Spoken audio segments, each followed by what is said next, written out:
ይግቡ በ45000 ካሬ ሜትር ላይ ወደ ተንጣለለው የፊሶን ሪል ስቴት እንኳን ደህና መጣችሁ። ቤቶቻችን ተጠናቀዋል። ይምጡና ይረከቡ። በተንጣለለው የፊሶን መንደር ታውን ሃውስ፣ ቪላና አፓርትመንት እንደ ምርጫው አቀርበናል። ዘመናዊና ቅንጡ አፓርትመንቶቻችን ከባለ 1 እስከ ባለ 3 መኝታ ተሰናድተዋል። እርሶን ይጠብቃሉ። የከርሰ ምድር ውሃ፣ ለተለያዩ ፕሮግራሞች የሚሆን ሰፊ ቴራስ፣ 24 ሰዓት የማይቋረጥ ተጠባባቂ ጄኔሬተር፣ ሰፊና አስተማማኝ የመኪና ማቆሚያ፣ የደህንነት ካሜራ ጨምሮ ይሄ ቀረሽ የማይባል ዘመናዊና ቅንጡ አፓርትመንት። ምርጫው ቪላ ከሆነ ደግሞ የተሟላና በ340 ካሬ ሜትር ላይ ያረፈ በውስጡ 6 መኝታ ቤቶች፣ 7 መታጠቢያ ቤቶች፣ 2 ሳሎን፣ 1 ባህላዊና 1 ዘመናዊ ኩሽናዎችን በውስጡ ያቀፈ ቤትም አለን። ታውን ሃውስስ ቢሉ በፊሶን መንደር ምን ጠፍቶ 5 መኝታ ቤት፣ 6 መታጠቢያ ቤትን፣ 1 ባህላዊና 1 ዘመናዊ ኩሽና አካቶ በ190 ካሬ ላይ ያረፈ 2 መኪና ማቆም የሚያስችል ሰፊ ግቢ ያለው የፊሶን መንደር። ይምጡ፣ ዛሬውኑ የቤት ባለቤት ይሆኑ። በ0952 78 78 78 ወይም በ0952 79 79 79 ላይ ሃሎ ይበሉን። ፊሶን ሪል ስቴት የርሶ።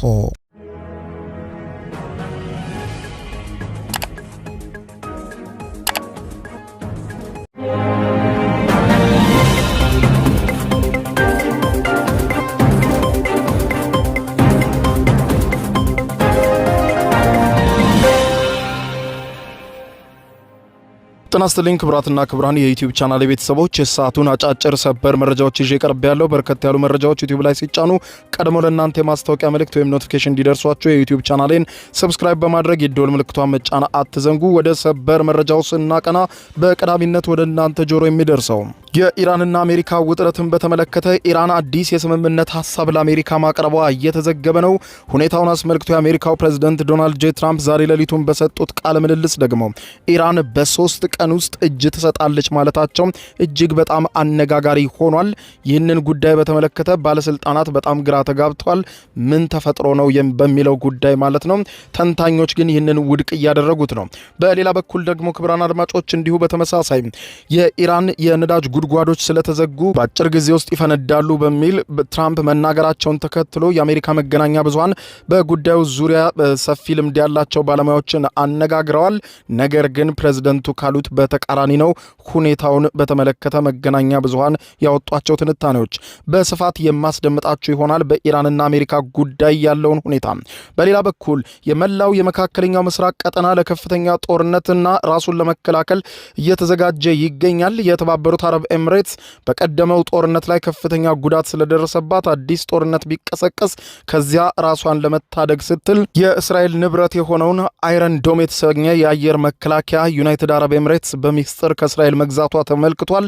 ይህንንም በተመለከተ በስፋት የምታደምጡት የመካከለኛው ምስራቅ ጉዳይ ይሆናል።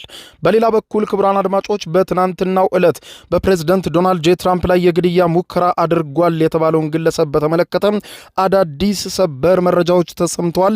ይኸውም የግድያ ሙከራውን ለማድረግ ወደዚያ ከመሄዱ በፊት ለቤተሰቡ ማኒፌስቶ በሚል ደፋሪዎችን፣ ከዳተኞችን፣ ሌሎችንም ፈጽሞ አልታገስም የሚል ረጅም መልእክት ያለውና ባለስልጣናትን ለመግደል እንደሚያስብ የሚተነትን የኢሜል መልእክት ለቤተሰቡ መላኩንና ቤተሰቡም ከጥቃቱ አስቀድሞ ለፖሊስ ማሳወቁ ተነግሯል። ይህንን ተከትሎ ታዲያ የአሜሪካው ፕሬዝዳንት ዶናልድ ጄ ትራምፕ ከሲቢኤስ ኒውስ ጋዜጠኛ ጋር ቃለ ምልልስ አድርገዋል። ይህንን የዛሬ ሌሊቱ ቃለ ምልልስ የበርካቶችን ቀልብ የገዛ ነበር። ጋዜጠኛዋ ትራምፕን የሚያበሳጭ ጥያቄ ጠይቀዋለች። ምክንያቱም ይህ ግለሰብ ወደዚያ ከመምጣቱ በፊት ደፋሪዎችንና ከዳተኞችን አልታገስም ብሎ ነበረ። ታዲያ ወደ እርሶን የመጣው በሚል ላቀረበችው ጥያቄ ፕሬዝዳንቱ እጅግ በጣም በመበሳጨት እኔ ደፋሪ አይደለሁም፣ እናንተ በጣም አሳፋሪ ናችሁ ጋዜጠኞች ስትባሉ ሲሉ ጋዜጠኛዋን እጅግ በጣም ጸያፍ በሆኑ ቃላት ተጠቅመው ሰድበዋታል። ከዚህም ባሻገር ደግሞ ለሌላው ሕዝብ ተጨንቀው ነበር ወይ ጥቃት በሚፈጸምበት ሰዓት በሚል ለቀረበላቸው ጥያቄ እኔ ለማንም አልጨነቅም፣ እኔ በእብደት ውስጥ የምኖር ሰው ነኝ የሚል ምላሽ መልሰዋል። ምላሾቻቸው ብዙዎችን አስገርመዋል። የፕሬዝዳንቱን ቃለ ምልልስን ጨምሮ ቀደም ሲል ያስተዋወቅኳችሁን ዝርዝር መረጃዎች ላስደምጣችሁ፣ አብረን እንከታተለው። በቅድሚያም መካከለኛው ምስራቅ አክሲዮስ የዜና ወኪል የቅርብ ምንጮቹን ጠቅሶ እንደዘገበው ከሆነ ፕሬዝዳንት ዶናልድ ጄ ትራምፕን ምርጫ የሚያሰጣ አዲስ ሐሳብ ይዛ ኢራን ብቅ ማለቷ ተሰማ ብለዋል። የኢራን አዲስ የውሳኔ ሐሳብ ይህንን ውስብስብ የኒውክሌር ጉዳይን በመዝለል ፈጣን ወደሆነ የሰላም ስምምነት ለማምራት ያለመ አዲስ ስምምነት ይዛ ነው ወደ መድረኩ የመጣቸው ብለዋል። ይህ ኢራን ያመጣቸው አዲሱ ስምምነት የሆርሙዝ ባህረ ሰላጤን እንደገና በፍጥነት ለማስከፈትና ጦርነቱን ለማቆም የሚያስችል አዲስ የውሳኔ ሐሳብ ነው ለዩናይትድ ስቴትስ የቀረበው ከኢራን በኩል ብሏል። የባህር ላይ እገዳውን ማንሳትና ጦርነቱን ማቆም በሚመለከት ፕሬዝዳንት ዶናልድ ጄ ትራምፕ ወደፊት በሚኖረው ድርድር ላይ ኢራንን የበለጸገ ዩራኒየም ክምችት ለማስወገድና ኢራን የዩራኒየም ማበልጸግ ስራዋን እንድታቆም ለማስገደድ ያላቸውን የመደራደሪያ አቅም ሙሉ በሙሉ የሚቀማ ማቸው እንደሆነ ነው ሰነዱን ተመልክቻለሁ ያለው አክሲዮስ የዜና ወኪልና ሌሎችም የአሜሪካ መገናኛ ብዙሃን የዘገቡት። የኒውክሌርን ጉዳይ እርሱትና በእነዚህ ጉዳዮች ላይ እንስማማ በሚል ያተተው አዲሱ የኢራንን የስምምነት መልእክት በተመለከተ ፕሬዝዳንት ትራምፕ ከከፍተኛ የብሔራዊ ደህንነትና የውጭ ጉዳይ ፖሊሲ ቡድናቸው ጋር በዛሬው ዕለት በዋይት ሃውስ የሁኔታዎች መገምገሚያ ክፍል ወይም ሲቹዌሽን ሩም ስለ ኢራን ጉዳይ ስብሰባ እንደሚያካሂዱ 3 የአሜሪካ ባለስልጣናት አረጋግጠዋል። አንድ ምንጭ እንደሚለው ከሆነ የትራምፕ ቡድን በድርድሩ ላይ ስለተፈጠረው ማነቆና ስለ ቀጣይ ሊወስዱት ስለሚገባቸው እርምጃዎችም በጥልቀት ይመክራሉ ተብሏል። አሜሪካው ፕሬዝዳንት ዶናልድ ጄ ትራምፕ ዛሬ ሌሊቱን ለፎክስ ኒውስ በሰጡት ቃለ ምልልስ ላይ እንዳመለከቱት የኢራንን የነዳጅ ኤክስፖርትና መላው መካከለኛ ምስራቅን አንቆ የያዘውን የባህር ላይ እገዳ የመቀጠል ፍላጎት እንዳላቸው ሲናገሩ ተደምጠዋል። በዚህም ኢራን በሚቀጥሉት ጥቂት ሳምንታት ውስጥ ተሸንፋ እጅ ትሰጣለች የሚል ተስፋ እንዳላቸው ትራምፕ ገልጸዋል። በስርዓት ውስጥ ከፍተኛ የሆነ የገንዘብ ጥቅም የምታገኘው ከአንድ መስመር ከሆነና ያ መስመር ደግሞ ከታነቀብም በሂደት ብዙ መጓዝ አትችልም ያሉት ፕሬዝዳንት ዶናልድ ጄ ትራምፕ በኢራን እየሆነ ያለው እንደዛ ነው። ኢራንን አንገቷ ላይ ነው የቆምኩባት። ከዚህ በኋላ መመላለስ አትችልም። ግፋቢል ከዚህ በኋላ ለ3 ቀናት ገደማ የሚሆን አቅም ብቻ ነው ያላት ያሉት የአሜሪካው ፕሬዝዳንት ዶናልድ ጄ ትራምፕ ከ3 ቀን በኋላ ምናልባትም ኢራን እጅ ልትሰጥ ትችላለችም ብለዋል። ፕሬዝዳንቱ ኢራን በ3 ቀን ውስጥ እጅ ትሰጣለች የሚለውን ጉዳይ በተመለከተ ከምን አንጻር እንደተመለከቱት ባይናገሩም ነገር ግን ተንታኞች እንደሚሉት ኢራን በየቀኑ ብዙ ገንዘብ እያጣች በመሆኑ ኢኮኖሚዋ በከፍተኛ ሁኔታ ቅርቃር ውስጥ እየገባ ስለሆነ በሚቀጥሉት 3 ቀን ውስጥ እንደ ትራምፕ ግምት እጅ ትሰጣለች የሚል ግምት ተቀምጧል። ነገር ግን ያ የፕሬዝዳንቱ ግምት ብቻ ነው። አሁን የፕሬዝዳንቱን ንግግርም ሆነ ድርጊት ማመን አይቻልም ብለዋል። ፕሬዝዳንት ትራምፕ ከፎክስ ኒውስ ጋር ዛሬ ሌሊቱን በስልክ ባደረጉት ቃለ ምልልስ ኢራንን የሆርሙዝ ወሽመጥን ስለዘጋንባት በእገዳው ምክንያት ምንም አይነት መርከቦች የላቸውም፣ ሸቀጦችን ማምጣት አልቻሉም፣ አብዛኛው መርከቦቻቸውም ተመትተዋል፣ ሜካኒካዊ በሆነ መንገድም ሆነ በመሬት ውስጥ አሁን ላይ ከፍተኛ የሆነ ፍንዳታ ኢራንን ይጠብቃታል ብለዋል። ህዝቡ ዳግም ተቆጥቶ ወደ አደባባይ ይወጣል። ያን ጊዜ የህዝቡ ቁጣ በተለያየ ቦታ እኩል ሲፈነዳ የኢራን መንግስት ይህንን መቋቋም ያቅተዋል ብለዋል ትራምፕ። ይሁን እንጂ የነዳጅ ዘርፍ ባለሙያዎች እንደሚሉት ከሆነ ለሲኤንኤን ትራምፕ አንዲት ነዳጅ አምራች ሀገርን ወደ ውጭ መላክ ስታቆም ስለሚፈጠር ሁኔታ አጋነው ነው የተናገሩት በማለት የተናገሩ ሲሆን ፕሬዝዳንት ዶናልድ ጄ ትራምፕ አሁንም ቢሆን ኢራንን አሳንሰው መመልከታቸውን በአስቸኳይ ማቆም አለባቸው ብለዋል። ባለሙያዎቹ እንዳብራሩት ከሆነ በተለይም ደግሞ የነዳጅ አውጪ የሆኑ እንደ ኢራን ያሉ ግዙፍ ሀገራትን አሳንሶ መመልከት ለፕሬዝዳንቱ ከዚህ ቀደም ጦርነቱን በአጭር ጊዜ ቋጫለሁ ብለው ገብተውበት ይሄውና ለ2 ወራት እንደቆዩበት ሁሉ ከፍተኛ አዘቅት ውስጥ ነው የሚከተው። በምንም አይነት መልኩ ቢሆን ጠላትን አሳንሶ ማየት ፈጽሞ አግባብ አይደለም ሲሉ ተናግረዋል። አሁንም ቢሆን ትራምፕ ኢራን በ3 ቀን ውስጥ እጅ ትሰጣለች የሚለውን ንግግራቸውን ካላቆሙ ቀጣይ ምናልባትም አሳዛኝ ነገር በሆርሙዝ ባህረ ሰላጤ ሊፈጠር ይችላል። ነገሩ የተገላቢጦሽ ሊሆን የሚችልበት ምክንያት ሊፈጠር ይችላል ብለዋል። በሌላ በኩል ፕሬዝዳንት ዶናልድ ጄ ትራምፕ ስለ ኢራን የነዳጅ ክምችትም ሲናገሩ ኢራን በርካታ ነዳጅ እያወጣች ነው። አሁን ደግሞ አንቀን ስለያዝናት የነዳጅ ታንከሮቿ ወደ ኋላ መጓዝ አልቻሉም፣ ወደፊትም ማቅናት አልቻሉም። ስለዚህም ነዳጇ መላክ ያልቻለችው ኢራን በአሁኑ ሰዓት ነዳጇ በከፍተኛ ሁኔታ እዚህም ጊዜም እየባከነ ነው። አሁን ላይ እንደሰማሁት ከሆነ የነዳጅ ታንከሮቿም በመሙላት ብዛት ሊፈነዱ ተቃርበዋል ብለዋል። ትራምፕ ሲናገሩ በቀናት ውስጥ የነዳጅ ቱቦዎቿ ሙሉ በሙሉ ይፈነዳሉ፣ ምክንያቱም ነዳጅ አምርተህ በአግባቡ ማጠራቀም ካልቻልክ ይፈነዳል ሲሉ ተናግረዋል። ትራምፕ ኢራንን በተመለከተና በተለይ የነዳጅ ታንከሮቿ እየሞሉ በመሆኑና ጉድጓዶቿ አሁንም ነዳጅ እያወጡ በመሆናቸው ምናልባትም በቀጣዮቹ ቀናት ከፍተኛ ፍንዳታ ይከሰታል የሚል ንግግራቸውን በተመለከተ ባለሙያዎች እንደተናገሩት ከሆነ ብዙዎቹ የኢራን የነዳጅ ማውጫ ተቋማት በአሁኑ ሰዓት ስለተዘጉ የመፈንዳት እድላቸው በጣም ጠባብ ነው ሲሉ ያስረዳሉ። የነዳጅ ማውጣት ባለሙያ የሆኑት አንዲ ሊፖው በኢሜይል ለሲኤንኤን በሰጡት ምላሽ እንዳብራሩት ከሆነ የምርት ነዳጅን ለመጫን ታንከሮች በማይኖሩበት ጊዜ የየብስ ላይ ማከማቻዎች መሙላት ይጀምራሉ። እነሱ ሲሞሉ ደግሞ ምርት ይቀንሳል። ይህ ደግሞ በኢራቅ፣ በኩዌት፣ በተባበሩት አረብ ኤሚሬትስ የተከሰተ ነው። እስካሁን ምንም አይነት ፍንዳታም አልታየም፣ አይታይምም። ፕሬዝደንቱ ስለምን ፍንዳታ እንደሚያወሩ አልገባኝም ሲሉ ባለሙያው ስለ ሁኔታውና ስለሚደረገው ነገር አብራርተዋል። ነገር ግን የጉድጓዶች መዘጋት ወደፊት ተቋማቱ ሲከፈቱ የነዳጅ ምርት መጠን እንዲቀንስ ሊያደርጋቸው ይችላል። ይህ ደግሞ በመላው ዓለም ባሉ የነዳጅ ማውጫዎች ላይ የሚከሰት ነገር ነው ብለዋል። ባለሙያው አክለውም ፕሬዝደንቱ ስለ ነዳጅ ማውጣት ያላቸው እውቀት ላይ በጣም ጥያቄ ያለኝ በማለትም ገልጸዋል። ይህ በዚህ እንዳለ የዩናይትድ ስቴትስና የኢራን የድርድር ቀውስ በሳምንቱ መጨረሻ ላይ ተባብሷል። ኢራን አዲስ የኒውክሌር ጉዳይን ፈጽሞ መነሳት የለበትም የሚል የስምምነት ሐሳብ ለአሜሪካ ማቅረቧ የተነገረ ሲሆን ይህንን ጉዳይ አስመልክቶ የዋይት ሀውስ ቃል አቀባይ ኦሊቪያ ዌልስ ለአክሲዮስ የዜና ወኪል በሰጡት ምላሽ እነዚህ የዲፕሎማሲ ውይይቶች በመሆናቸው አሜሪካ በሚዲያ በኩል አትደራደርም፣ ስለ ሁኔታው በየሰዓቱ ለሚዲያ እንድንናገር አትጠብቁም፣ የተደረሰበት ነገር ሲኖር ለሚዲያ እንነግራለን ብለዋል። ፕሬዝደንቱ እንዳሉት አሜሪካ ካርዶቹን የያዘች ሲሆን ለአሜሪካ ሕዝብም ቅድሚያ የሚሰጥና ኢራን የኒውክሌር የጦር መሳሪያ እንዳይኖራት እስከ መጨረሻው የሚያሽመደምድ አይነት ውሳኔ ለመወሰን እየሰራን ነው ሲሉ ስለ ሁኔታው ቃል አቀባዩ ተናግረዋል። የፓኪስታን የጦርና ውጭ ጉዳይ ሚኒስትር ቃል አቀባዮች አስተያየት ከመስጠት በጉዳዩ ዙሪያ ተቆጥበዋል። አባስ አራግቺ እሁድ ዕለት በኦማን መዲና ሙስካት ከኦማን ባለስልጣናት ጋር በመሆን ባህረ ሰላጤው ዙሪያ ትኩረት ያደረገው ውይይት ካደረጉ በኋላ ለሁለተኛ ዙር ድርድር ወደ ኢስላማባድ እንደሚመለሱ ገልጸው ወደ ሞስኮ ሩሲያ አምርተዋል። ከሩሲያው ፕሬዝደንት ቭላዲሚር ፑቲን ጋርም እንደሚገናኙ ይጠበቃል።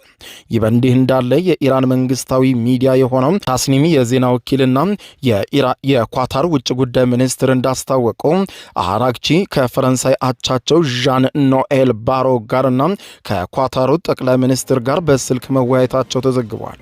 የፈረንሳይ ሚኒስትር ጋር በነበራቸው ቆይታም በአሜሪካና ኢራን መካከል ስላለው የተኩስ አቁም ስምምነትና ጦርነቱን ለማቆም ስለሚደረገው ጥረት የመከሩ ሲሆን አውሮፓውያን በሂደቱ ውስጥ ሚና እንዲጫወቱም ጠይቀዋል።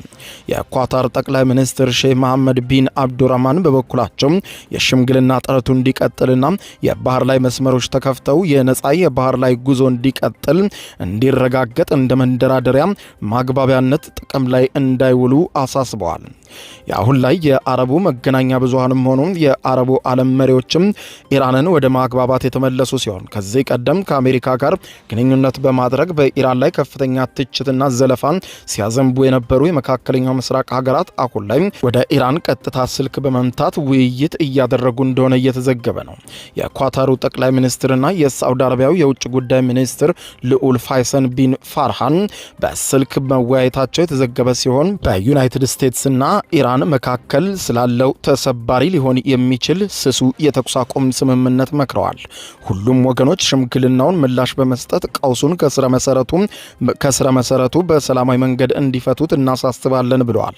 በተመሳሳይ የአሜሪካ ውጭ ጉዳይ ሚኒስትር ማርኮ ሩቢዮና የዩናይትድ አረብ ኤሚሬትስ የውጭ ጉዳይ ሚኒስትር አብዱላህ ቢን ዛይድ በኢራን ጦርነትና በመካከለኛው ምስራቅ ግጭት ዙሪያ መወያየታቸው ተዘግቧል። የዩናይትድ አረብ ኤሚሬትስ ውጭ ጉዳይ ሚኒስትር እንዳለው ከሆነ ውይይታቸው በሁለቱ ሀገራት መካከል ስላለው እያደገ የመጣው ስትራቴጂካዊ ግንኙነት ላይ ያተኮረ ነው ያለው ሲሆን ሚኒስትሩ የትራምፕ የትራምፕ አስተዳደር በእስራኤልና በሊባኖስ መካከል ያለውን ጦርነት ለመፍታት አስቸኳይ ጥረት ይደረግም ብለዋል። በተያያዘ ዜናም ጦርነት ዳግም ሊጀመር ይችላል የሚል ከባድ ስጋት በመካከለኛው ምስራቅ እያየለ መሆኑን ተከትሎ የተለያዩ የመካከለኛው ምስራቅ ሀገራት በወዲህ ለዲፕሎማሲው ጥሪ እያቀረቡ ወዲያ ደግሞ ራሳቸውን በጦር እያደራጁና መከላከያዎቻቸውን እየገነቡ እንደሆነ ይነገራል።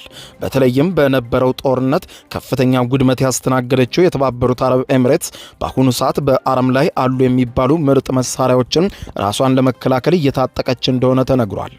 አሁን የወጡ መረጃዎች እንደሚገልጹት ከሆነ ከኢራን የሚመጡ ሚሳኤሎችን ለመከላከል አይረን ዶም የተሰኘውንና እጅግ ዘመናዊ የአየር መከላከያ ስርዓትን ከእስራኤል ላይ በመግዛት መታጠቋ ተመልክቷል። እነዚህ ከኢራን የሚመጡ ጥቃቶችን ለመከላከል በሚል በሚስጥር ከእስራኤል እንደተገዙ የተነገረው አይረን ዶም የተሰኙ የአየር መከላከያ ስርዓትን በተመለከተ እስራኤል በሚስጥር የአየር መከላከያ ስርዓቱን አጓጉዛ ወደ ኤምሬትስ ማስገባቷም ተመልክቷል።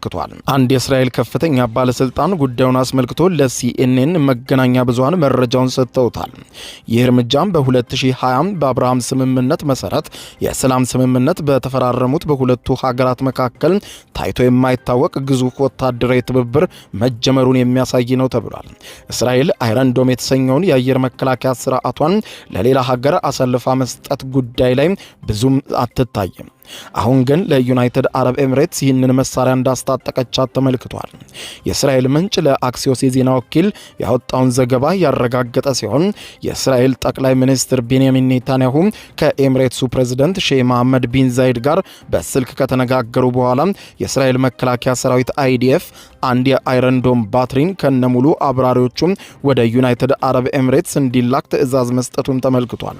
እንደ ዩናይትድ አረብ ኤምሬትስ መከላከያ ሚኒስትር መረጃ ከሆነ ኢራን በቀጠናው ካሉ ሀገራት ሁሉም ከእስራኤልም በበለጠ ሁኔታ በዩናይትድ አረብ ኤምሬት ላይ ከፍተኛ ጥቃት የሰነዘረች ሲሆን ከ550 በላይ የባላስቲክና የክሩዝ ሚሳይሎች እንዲሁም ከ2200 በላይ ሰው አልባ በራሪ አውሮፕላኖችን ወይም ድሮኖችን ተኮሳባታለች። ኤምሬትስም ከ90 በመቶ በላይ የሚሆነውን ማክሸፍ የቻለች ሲሆን ጥቂቶቹን በወታደራዊና ሲቪል ኢላማዎች ላይ አርፈዋል። ከፍተኛ ውድመትም አስተናግዳለች። ይህ በእንዲህ እንዳለ የኢራን እስላማዊ አብዮታዊ ዘብ IRGC የቁድስ ኃይል አዛዥ ብርጋዴር ጀነራል እስማኤል ቃአኒ በዛሬው ዕለት ሌሊት በሰጡት የማስጠንቀቂያ መግለጫ የማቋቋሚያ ኃይል በማለት ኢራን የምትጠራው ወይም አክሲስ ኦፍ ሬዚስታንስ አሁንም ከምንጊዜውም በላይ ጠንካራና የተዋሃደ ኃይል ነው ሲሉ ገልጸዋል። ዛሬ ሌሊቱን በኢራን መገናኛ ብዙሃኖች በተላለፈ መግለጫቸው ላይ እንዳሉት ከሆነ እስራኤል በሊባኖስ የሂዝቦላህን አቅም አወደምኩ ብላ ያቀረበችውን ክስ ውድቅ እናደርጋለን በማለት የገለጹ ሲሆን በሰፊው በተለይም የማቋቋሚያ ኃይል የምንላቸው ሂዝቦላ ሀውቲና በተለይም በኢራቅና በሌሎችም አካባቢዎች የሚንቀሳቀሱ የኢራን አጋሮች ጉዳይ በእውነቱ በጥብቅ የምናየው ጉዳይ ነው ብለዋል። በሰፊው የመቋቋሚያ ግንባራችን ወይም አክሲስ ኦፍ ሬዚስታንስ ውስጥ ያለው አንድነትና ጥምረት ከምንጊዜውም በላይ ጠንካራ ነው። ማንም አይወድቅም፣ እንዳለ ተያይዘን እንቀጥላለን ብለዋል። ሂዝቦላ ብቻውን አይደለም፣ ከኋላ እኛ አለን። በፍጹም ሂዝቦላህን እስራኤል ስታሸንፈው ቆመን አንመለከትም ሲሉ ነው የተናገሩት። ከዚህ ቀደም በፌብሩዋሪ 28ቱ የአሜሪካና እስራኤል የጋራ ጥቃት የሊባኖስ የየመንና የኢራቅ ተዋጊዎች ወደ ጦርነቱ ያስገባ የነበረ ሲሆን ኢራንና አሜሪካ በሚያዝያ 8 የፓኪስታን የሽምግልና ስምምነት ቢቀበሉም አሜሪካና እስራኤል ስምምነቱን ሊባኖስን አይጨምርም በማለት ከ300 በላይ ሰዎችን የገደለ ከባድ ጥቃት በሊባኖስ ላይ መከፈቱ አይዘነጋም። የሊባኖስ ባለስልጣናት እንደሚሉት ከሆነ የእስራኤል ጦር ጥቃቱን ዳግም ከጀመረበት ጊዜ አንስቶ ቢያንስ 2500 ሰዎች ተገለዋል ይላል። ወደ ሌላኛው መረጃ ስናቀና በትናንትናው ዕለት በፕሬዝዳንት ዶናልድ ጄ ትራምፕ ላይ ወደ ተቃጣው የግድያ ሙከራ ስናቀና በአሜሪካ በውስጥ ፖለቲካ ውስጥ ከፍተኛ መናጥ የፈጠረውና አሜሪካውያንን ያስደነገጠው በፕሬዝዳንታቸው ላይ የተሞከረው የግድያ ሙከራን በተመለከተ በርካታ መገናኛ ብዙሃን ሰፊ ዘገባዎችን ያወጡ ሲሆን ዋይት ሃውስም ይህ አጋጣሚ ብቻ አይደለም ሲል ገልጿል። ትራምፕ ትናንትና ምሽት በአሜሪካ መዲና ዋሽንግተን ዲሲ የዋይት ሃውስ የጋዜጠኞች ራት ግብዣ ላይ አንድ የታጠቀ ግለሰብ የጸጥታ ጥበቃን ጥሶ መግባቱን በሰበር መረጃ በትናንትናው ዕለት ማለዳ መዘገብ አይዘነጋም። በዚህ ዝግጅት ላይ ፕሬዝደንቱ፣ ቀዳማዊት እመቤቷ፣ ምክትል ፕሬዝደንቱ፣ የካቢኔ አባላትና ከ2500 በላይ እንግዶች የፕሬስ ነጻነትን ለማክበር ታድመው እንደነበር ይታወቃል። ነገር ግን የተኩሱ ድምፅ መሰማቱን ተከትሎ ፕሬዝደንት ትራምፕ ከስፍራው በፍጥነት እንዲወጡ ተደርጓል። ክስተቱ የተፈጸመው ከ45 ዓመታት በፊት ፕሬዝደንት ሮናልድ ሬገን በጆን ሂልኪን የመገደል ሙከራ በተደረገባቸው በተመሳሳይ ሆቴል በተመሳሳይ ጊዜ መሆኑን ሁኔታውን ይበልጥ አሳሳቢ አድርጎታል።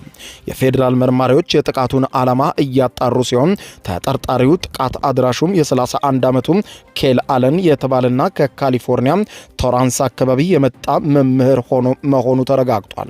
የህግ አስከባሪዎችና የዋይት ሃውስ ባለስልጣናት ለሲቢኤስ ኒውስ እንደገለጹት ከሆነ ተጠርጣሪው ጥቃቱን ከመፈጸሙ ከደቂቃዎች በፊት ማኒፌስቶ ተብሎ የተገለጸ ረዥም ኢሜል መልእክት ለቤተሰቦቹ ልኳል። በዚህ የኢሜል መልእክት ላይም ከከፍተኛ እስከ ዝቅተኛ ያሉ የትራምፕ አስተዳደር ባለስልጣናትን ኢላማ ማድረጉንም ጽፏል። የኬል አለን ወንድም በደረሰው የኢሜል መልእክት በመደንገጡ ቅዳሜ ምሽት የኮኔክቲኬት ለሚገኙ ፖሊሶች ደውሎ ማስጠንቀቂያ እንደሰጠም ተመልክቷል። ክስተቱን አስመልክቶ ዛሬ ሌሊቱን የአሜሪካው ፕሬዝዳንት ዶናልድ ጄ ትራምፕ ከሲቢኤስ እና ከ60 ሚኒት አንጋፋ ጋዜጠኛ ኖራ አዶኔል ጋር ቃለ ምልልስ አድርገዋል። ይህ የትራምፕ ቃለ ምልልስ በርካቶችን ቀልብ የገዛ ሆኗል። ጋዜጠኛዋ ኖራ አዶኔል ሚስተር ፕሬዝዳንት የጥቃት አድራሹ ዋነኛ ኢላማ እርሶ እንደነበሩ ያውቃሉ ወይ በሚል አቀረበችላቸው ጥያቄ ፕሬዝዳንት ትራምፕ ሲመልሱ አላውቅም፣ እኔ ግን እንደዛ ነው የሚመስለኝ፣ ማኒፌስቶን አንብቤዋለሁ፣ ለቤተሰቦቹ ልኳል የተባለውን በሃይማኖቱ ላይም ለውጥ እንዳሳየ አውቃለሁ በማለት የገለጹ ሲሆን በጻፈው መሰረትም በብዙ ነገሮች ውስጥ አልፏል። ወንድሙም ስላለው ሁኔታ ለፖሊስ አሳውቆ እንደነበረም ተነግሮኛል። እህቱም እንዲሁ ስላለው ሁኔታ አማራለች። ጸባዩ የሚቀያየር ሰው ነበረ ብለው በእሳቸው ላይ ተቃጥቷል የተባለውን የግድያ ሙከራ አድርጓል ስለተባለው ሰው ተናግረዋል። ጋዜጠኛዋ ኖራ አክላም እኔም እርሶ ካሉበት ብዙም የማይርቅ ቦታ በአዳራሽ ውስጥ ነበርኩ። ሚስተር ፕሬዝዳንት የተኩሱ ወይም የግርግር ድምፅ ይሰማ ነበር። በአቅራቢያችን የነበሩ ሰዎች የባሩድ ሽታን ያሸቱ ነበር። ሁሉም ሰው መሬት ላይ ወደቀ። በሰዎች ላይ ጉዳት ደርሷል ብለው ምን ያህል ተጨንቀው ነበር በሚል ለቀረበላቸው ጥያቄ እኔ ጉዳት ይደርሳል ብዬ ማንም ላይ አልተጨነኩም፣ ምክንያቱም ህይወትን እረዳታለሁ፣ የምኖረው በእብደት ዓለም ውስጥ ስለሆነ በፍጹም ለማንም አልጨነቅም ሲሉ አስገራሚና ያልተጠበቀ ምላሽ ለጋዜጠኛዋ ሰጥተዋል። ጋዜጠኛዋ ኖራ አክላ ባቀረበችው ሌላኛው ጥያቄ ልክ የግድያ ሙከራ እየተቃጣ ነው በተባለበት በዚያ ቅስበት በራቱ ፕሮግራም ላይ ሆነው ምን እየተሰማውት ነበር? ባለቤቱ ቀዳማዊት እመቤትስ በጉዳዩ ዙሪያ ምን አለች? የሚል ጥያቄ ቀርቦላቸው ነበር። ፕሬዝደንቱ ሲመልሱም የኔ ሐሳብ ይህንን ከዚህ በፊት 2 ጊዜ አሳልፌዋለሁ። እኔ የምንጊዜው ምርጡ ፕሬዝዳንት ስለሆንኩ እኔን ለመግደል ለማስወገድ ጠላቶቼ እንደማይተኙ አውቃለሁ። ስለዚህም 2 ጊዜ እኔን ለመግደል ሞክረው አልተሳካላቸውም። ያሳለፍኩት ነገር ነው፣ አዲስ ነገር አይደለም ብለዋል። ነገር ግን ለእርሷ ለቀዳማዊት እመቤት በዚህ ልክ አላጋጠማትም ነበር። በሚገባ ተቆጣጥረዋለች። በጣም ጠንካራና ብልህ ሴት ነች። ምን እየተፈጠረ እንዳለ አውቃ ትዕዛዝን ሰምታ ሁኔታውን ቀልብሰዋለች በማለት ተናግረዋል። ቃለ ምልልሱ በቀጠለበት ሰዓትም ቀጥሎ ጋዜጠኛዋ ኖራ ያቀረበችው ጥያቄ ፕሬዝዳንት ዶናልድ ጄ ትራምፕን እጅግ በጣም የሚያበሳጭና ጋዜጠኛዋን እስከ መስደብ ያደረሰ ደረጃ እንዲሄዱ አድርጓቸዋል። ይህም የመግደል ሙከራውን አድርጓል የተባለው ይህ ግለሰብ ጽፎ ለቤተሰቡ ልኮታል በተባለው ማኒፌስቶ ላይ የጻፈውን ጽሑፍ ነበረ ጋዜጠኛዋ ያነሳቸው። ኖራም ማኒፌስቶ በሚል ለቤተሰቦቹ አስቀድሞ ጽሑፉን ልኮ ነበረ ይህ ግለሰብ። በዚህም ደግሞ ጽሑፉን ለማንበብ የሚዘገንን ነበር ያለችው ጋዜጠኛዋ ወጣቱ ወደዚህ መጥቶ ተኩስ ከመክፈቱ በፊት በላከው ሰነድ ላይ አስገድዶ ደፋሪዎችን፣ ከዳተኞችን ፈጽሞ መታገስ እንደማይፈልግ ጽፏል። ቀጥታ ደግሞ ይህንን ከጻፈ በኋላ ወደ እርሶ ነው እርሶን ሊገድል የመጣው፣ በዚህ ጉዳይ ላይ ምን ምላሽ ይሰጡኛል በማለት ነበረ ጋዜጠኛዋ የጠየቀችው። በዚህ ጊዜ ፕሬዝዳንት ትራምፕ እጅግ በጣም ብስጭት ላይ ሆነው ነው ይህንን ምላሽ የመለሱት። ያንን እንደምትይ አውቅ ነበረ፣ ምክንያቱም እናንተ ጋዜጠኞች ስትባሉ በጣም አስቀያሚና ቆሻሻ ሰዎች ናችሁ ብለዋል። አዎ ያንን ጽፏል። እኔም እኮ ማኒፌስቶ ላይ አንብቤዋለሁ። አሁን እዚህ ጋር ይህንን መጠየቅ ለምን አስፈለገሽ በማለት ጠይቀው እኔ ማንንም አልደፈርኩም ደፋሪም አይደለሁም በማለት ገልጸዋል። ጋዜጠኛዋም በፍጥነት ትራምፕን በማቋረጥ እኔ በፍጹም እንደሱ አላልኩም፣ ነገር ግን ግለሰቡ ማኒፌስቶ ላይ ደፋሪዎችን መታገስ አልፈልግም፣ ከዳተኞችን መታገስ አልፈልግም ሲል ጽፏል። ይህ ከእርሶ ጋር ምን ያገናኘዋል? ለምን ተበሳጩ? በማለት ላቀረበችላቸው ጥያቄ ፕሬዝደንቱ ሲመልሱ እኔ ሕፃናት ደፋሪ አይደለሁም፣ ይቅርታ አድርጊልኝና ያንን ቆሻሻ ከተወሰነ የታመመ ሰው ላይ ታነቢዋለሽ፣ ከኔ ጋር ምንም ግንኙነት ከሌላቸው ነገሮች ጋር አያይዘው ሊያቀርቡት ይችላሉ። እኔ ሙሉ በሙሉ ነፃ የወጣው ሰው ነኝ በማለት ፕሬዝደንቱ ተናግረዋል። አክለውም ሲናገሩ ይህንን ለማለት የአሜሪካ ፕሬዝደንት ፊት መጥቆም አይጠበቅብሽም ነበረም፣ አንቺ በጣም አሳፋሪዋ ጋዜጠኛና የምድር አሳፋሪዋ ሴት ነሽ፣ ከአንቺ ጋር ንግግር ማድረግም ጭምር አልነበረብኝም ሲሉ ፕሬዝደንት ዶናልድ ጄ ትራምፕ ከመቀመጫቸው ተነስተው ቃለ ምልልሱን አቋርጠውታል። ክቡራን አድማጮች ለሰዓቱ ብታደምጧቸው መልካም ናቸው ያልኳቸው አጫጭር መረጃዎች የሰማችኋቸው ናቸው። ከሰዓታት በኋላ በሌላ መረጃ ተመልሰን እስከምንገናኝ በያለንበት የዓለም ዳር ቸር እንቆይ። የዩቲዩብ የስኬት ሚስጥሮችን በዝርዝር የያዘው የአቤል ብርሃኑ የወይኗ ልጅ መጽሐፍ ሁለተኛ እትም በገበያ ላይ። ዩቲዩብ ለመጀመር በአጭር ጊዜ ስኬትን ለመቀዳጀት አስበዋል? ዩቲዩብ ብጀምር ስንት ብር አገኘሁም ብሎ አስበዋል? እንግዲያውስ በዩቲዩብ 2 የወርቅ 3 የብር ሽልማቶችን ያገኘው የአቤል ብርሃኑ የወይኗ ልጅ የዩቲዩብ ሚስጥሮች መጽሐፍ በዝርዝር ሁሉንም ያብራራሉታል። ዛሬውኑ ገዝተው ህልሞን እውን የሚያደርጉበትን የዩቲዩብ የስኬት መንገድ ይጀምሩ። በሀገር ቤት አከፋፋይ አዲስ አበባ ሜክሲኮ ኮሜርስ መጽሐፍት መደብር። በውጭ ሀገራት ለምትገኙ ከአማዞን ላይ ብታዙ በቀናት ውስጥ ደጁ ይደርሳል። የአማዞን ሊንኩን እዚህ ቪዲዮ ኮሜንት ላይ ያገኙታል። የዩቲዩብ ሚስጥሮች፣ ዘመኑ ጋር ተፈላጊ መጽሐፍ።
ይግቡ። በ45000 ካሬ ሜትር ላይ ወደ ተንጣለለው የፊሶን ሪል ስቴት እንኳን ደህና መጣችሁ።